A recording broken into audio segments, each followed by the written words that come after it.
Everyone, welcome back to another episode. Sorry, yesterday I couldn't post anything, and the reason was because I have been completely swamped in the past few days with work.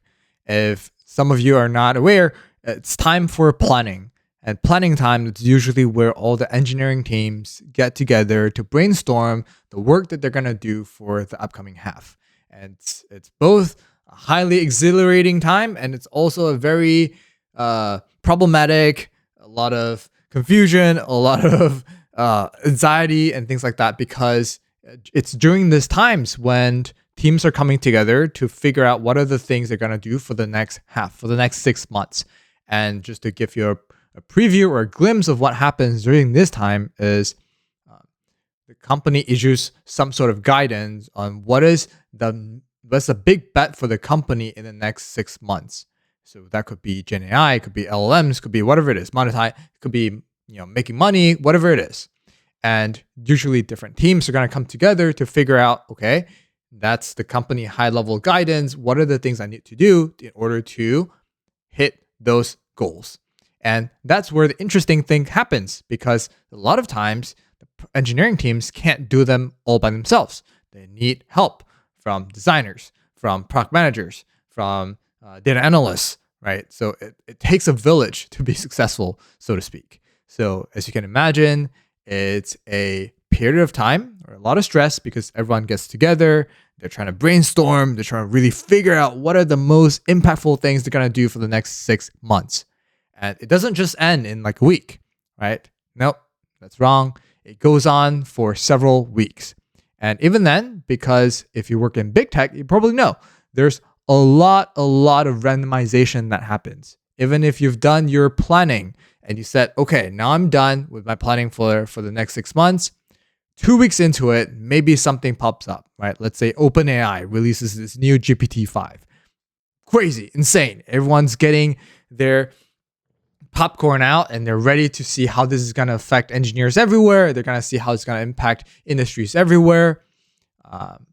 Bad news for you. Now your roadmap is thrown completely out the door.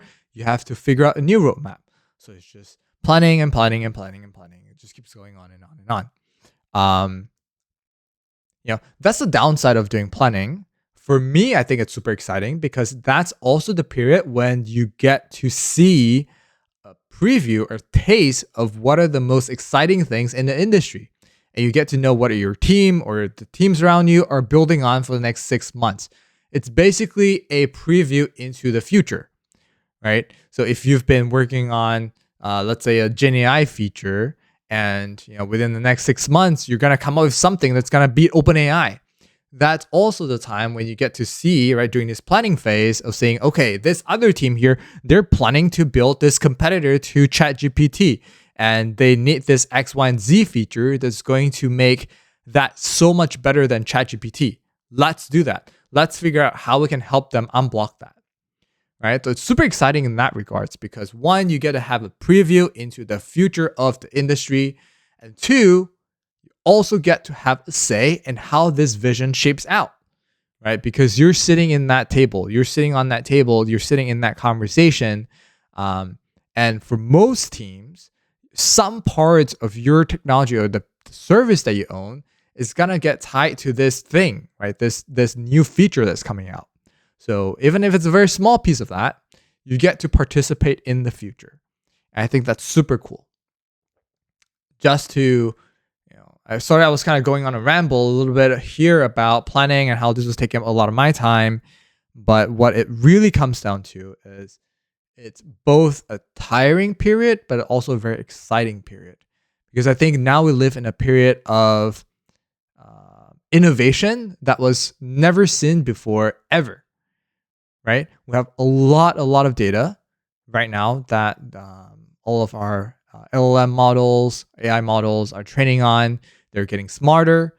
Look at the number of parameters that they're taking in, billions, right? Billions of parameters. And that's going to only increase over time. So they're going to get smarter. The context windows are getting bigger. We're getting into multi-model. So ability to process images, videos, audio, text, everything. All these things combined. It just opens up so many different possibilities. So it's super exciting to be building right now. And just being in a big tech company, especially for a company that is so ingrained, right, in this AI technology, AI innovation, super exciting because you get to see all of this thing happening. You're sitting in the front lines watching all of this unravel in front of your eyes. I'm very proud, right? In the next 5, 10 years or 20 years from now, my kid's gonna ask me, "Hey, Dad, like, what were you doing when all this AI revolution was happening?" Well, I can tell them I was sitting right there, right? I was responsible, my team, for building this feature. Maybe you're seeing it right now. It's commonplace. Every company has it. But back then, 20 years ago, when this thing was starting out, we were one of the first ones to start this new feature. Maybe it could be a little button that pops up and says like, okay, do this, right? You've seen like the rabbit device, right? People are carrying around and kind of showing it. Some people are saying it's a scam, but I'm not gonna pass too much judgment on that. But it feels like that, right? It feels like you're on the ground floor of building something from scratch, of participating, having your hand in shaping the vision of it, even if it's just a very small part, changing the color, changing the feel of how this feature kind of shows up. Maybe just changing the types of inputs you're taking in. All these little things like, in the bigger picture, I don't think there's not going to be one person who shapes the entire vision of a product. It's usually many, many teams, many people contributing to it, giving their inputs on, kind of what shapes some smaller parts of it. But the important part of this is I feel very, very excited, a little bit tired, but mostly very excited about the potential of participating in and shaping the future of how people interact with computing devices, right? I think that's super exciting. That's kind of a feel that I have right now. Maybe kind of channeling that to a different thought, which is a lot of people that I've seen quit their big tech companies, 6, 7-figure jobs to jump into startups right now, building AI tools, AI technologies. And that makes a lot of sense to me, right? Because you have all these capabilities available to you. And why won't you try to build a feature that leverages that, right? Who knows? Maybe it's going to be the most exciting social media app that leverages AI. And you might get acquired or you might go public, whatever it is, right? There's a lot of upside for building now, especially with all these open source technologies. There's no reason not to. Your ability to ship faster, more efficiently, it's way faster than ever before, right? This is definitely the right time to build. On the other side of it is I'm also seeing the counter argument where startups are actually at a very big disadvantage when it comes to competing with big tech companies, when it comes to building AI products. And the reason here is why. Because big tech companies have had a leg up in collecting data about their users, about the behaviors of people that use their services, across all these different, Amazon, Google search, Apple, Gmail, all of these things. It all ladders up. Right? This is all key resources, data, right? Data is the key resource that big tech companies are uniquely positioned to be successful in. This is very different from the dot-com bubble in like the 1997, right? 2000s.